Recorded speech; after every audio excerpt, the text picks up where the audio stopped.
Selamat hari Minggu anak-anak. Mari kita akan berdoa. Bapa dalam surga, kami bersyukur dan terima kasih. Hari ini kami boleh kembali beribadah, memuji dan menyembah Engkau. Dan sekarang kami mau mendengar firman Tuhan. Tolong kami boleh mengerti dan melakukannya dalam hidup kami. Dalam nama Tuhan Yesus kami sudah berdoa. Amin. Nah anak-anak, ini evaluasinya. Yang pertama, pada hari keberapakah Saul bertanya tentang Daud kepada Yonatan? Yang kedua, Yonatan tahu jika Saul marah dengan Daud. Apa buktinya? Yang ketiga, mengapa pada hari yang kedua Yonatan tidak makan apa-apa? Dijawab ya setelah mendengar cerita. Yuk kita akan menghafal ayat hafalan dari kitab Matius pasal 5 ayat 37. Jika iya, hendaklah kamu katakan iya. Jika tidak, hendaklah kamu katakan tidak. Apa yang lebih daripada itu berasal dari si jahat. Sekali lagi ya, Matius pasal 5 ayat 37. Jika ya, hendaklah kamu katakan iya. Jika tidak, hendaklah kamu katakan tidak. Apa yang lebih daripada itu berasal dari si jahat. Nah anak-anak, jadi artinya anak-anak Tuhan harus belajar berkata benar. Kalau iya, ya iya. Kalau tidak, tidak. Tidak boleh ya, bentar lagi tidak. Ya. Nah anak-anak, yuk kita nyanyi susahnya aku taat. Susahnya aku taat, lebih mudah tidak taat. Susahnya aku diatur, lebih mudah aku mengatur. Pilih yang mana yang menyenangkan Tuhan. Ku pilih taat, mau diatur. Wajah Tuhan tersenyum. Susahnya aku taat, lebih mudah tidak taat. Susahnya aku diatur, lebih mudah aku mengatur. Pilih yang mana yang menyenangkan Tuhan. Ku pilih taat, mau diatur. Wajah Tuhan tersenyum. Pilih yang mana? Pilih yang mana? Yang menyenangkan Tuhan. Ku pilih taat, mau diatur. Wajah Tuhan tersenyum. Nah anak-anak, masih ingatkah cerita minggu kemarin di mana Daud dan Yonatan mereka saling menguatkan dan mengikat sekali lagi perjanjian mereka mau hidup saling melindungi, saling setia.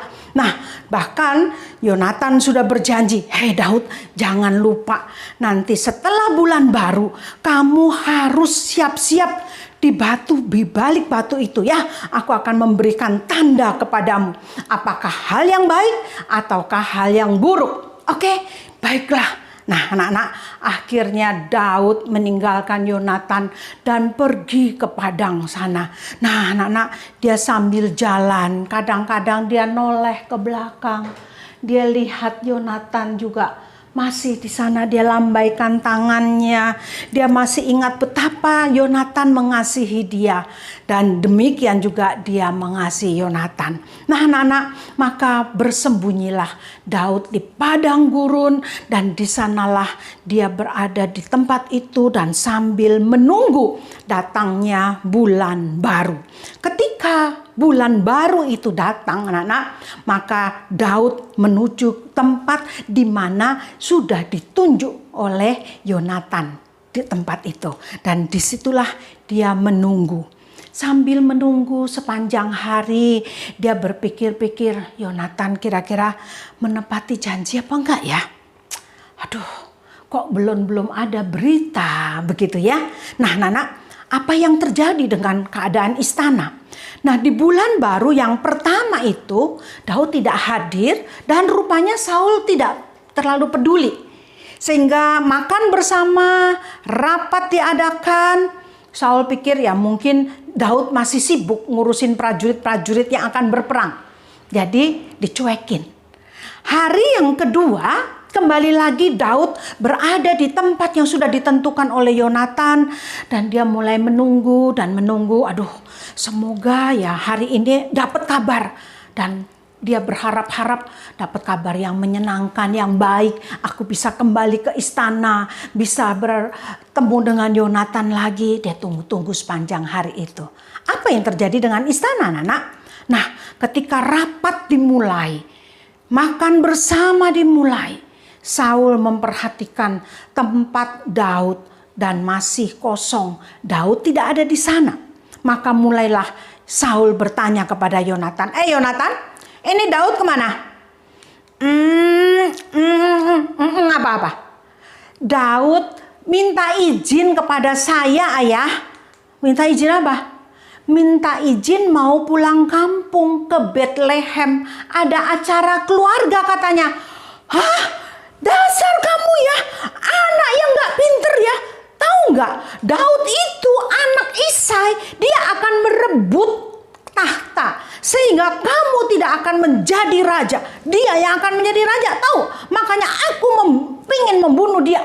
Ayah udah, wah anak-anak, Yonatan mau ngomong sudah kalah sama Saul yang marah. Dan tiba-tiba diambillah tombak dan dilemparkan kepada Yonatan. Yonatan bisa mengelak, langsung dia kabur. Nah anak-anak, maka dari situlah Yonatan tahu bahwa ayahnya sedang marah besar dan sungguh kemarahannya membahayakan Daud. Maka hari yang kedua itu dia mulai sedih. Dia mulai membayangkan, aduh ayah marahnya demikian. Maka tidak heran kalau Daud pun dilempar tombak. Aku sendiri anaknya juga dilempar tombak sama dia. Aduh gimana ya, padahal aku sudah ikat janji dengan Daud. Apakah Daud juga akan menepati janjinya ya kalau sampai dia menjadi raja? Dia mulai gelisah anak-anak. Nah hari itu sepanjang hari Yonatan tidak mau makan apa-apa karena sedihnya.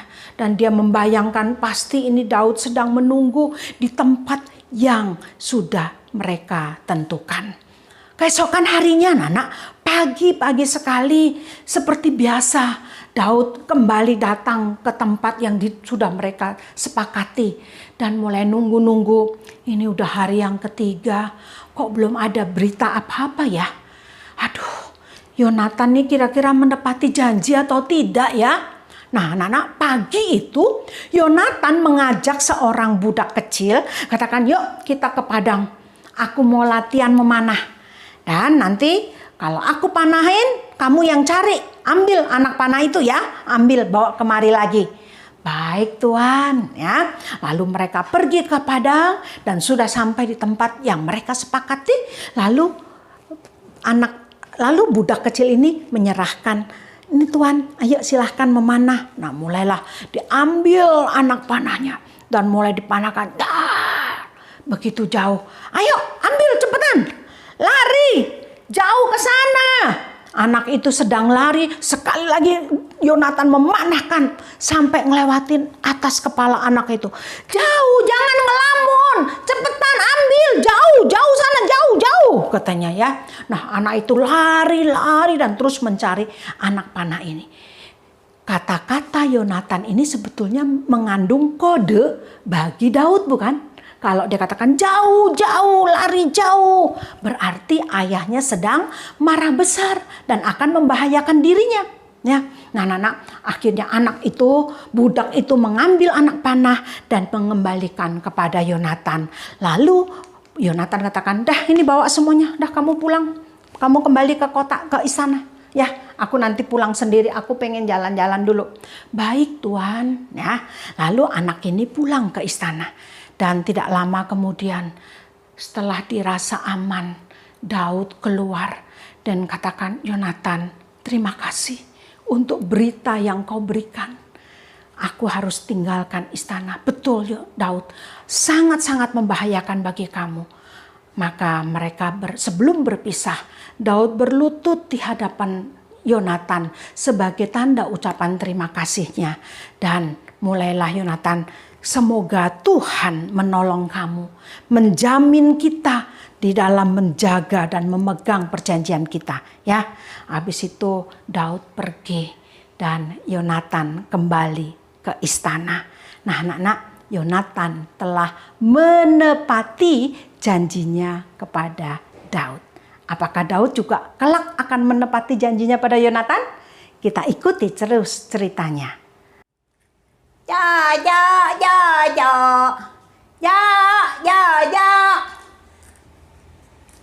Si Didi, kamu cari siapa? Jojo, ada tuh di dalam. Tunggu ya, kamu tunggu sini, panggilin Jojo ya. Oke,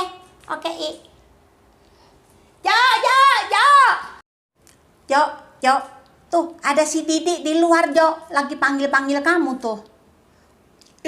Tolong bilangin Didi kalau Jojo sedang sibuk belajar tugas sekolah. Ntar sore aja datang lagi gitu ya, Ya, oke dah. Jojo bilang katanya lagi ngerjain tugas banyak yang punya sekolah tuh belum selesai katanya. Ntar sore aja datang lagi ya. Itu pesennya si Jojo katanya. Iya, makasih, Ntar sore dah Didi datang lagi. Oke. Permisi ya, Dadah. Yes. Aku menang. Jojo gitu loh. Jo, tadi perhatiin kamu nggak ngerjain tugas sekolah, Jo. Lah, gimana sih? Padahal kamu main game lulu. Tadi nyuruh ngomong ke si Didi, katanya kerjain tugas. Bohong dong, dosa lo. Gini masalahnya. Jojo itu janji beliin es krim ke Didi kalau dia menang main game sama Jojo gitu loh, Lah, terus gimana? Ya itu, tumben Didi bisa menang. Biasanya kalah melulu. Oh gitu. Terus apa dong masalahnya? Tinggal beli es krim mah ke warung aja tuh ke depan sono. Masalahnya ya Jojo janjian itu es krim yang mahal, Jadinya Jojo nggak bisa beli karena uang Jojo nggak cukup. Waduh, Jojo. Denger ya, kamu ini kalau iya, katakan iya. Kalau udah janji, harus ditepati. Tuh, seperti cerita Yonatan dan Daud itu. Yonatan menepati janjinya Daud. Kamu nih, firman Tuhan tuh di dalam Matius pasal 5 ayat 37. Kalau iya, katakan iya. Kalau tidak, katakan tidak. Selebihnya tuh dari si jahat loh. Udah, gini dah. Bagi duit dah, sono, beli. Jangan lupa anterin ke rumah si Didi. Ya, makasih, baik deh. Oke. Didi. Jojo. Ada apa, Jo? Udah selesai tugas sekolahmu, Jo? Sudah. Ini es krim yang aku janjikan buat kamu loh. Makasih, Jo. Lain kali kita main game lagi ya. Mau. Mari anak-anak kita berdoa. Bapa di surga, tolong saya untuk menjaga tutur kata kami. Sehingga ketika saya katakan iya dan saya akan belajar untuk menepatinya. Terima kasih Tuhan, dalam nama Tuhan Yesus kami sudah berdoa. Amin. Ini evaluasinya. Sampai jumpa, Nana.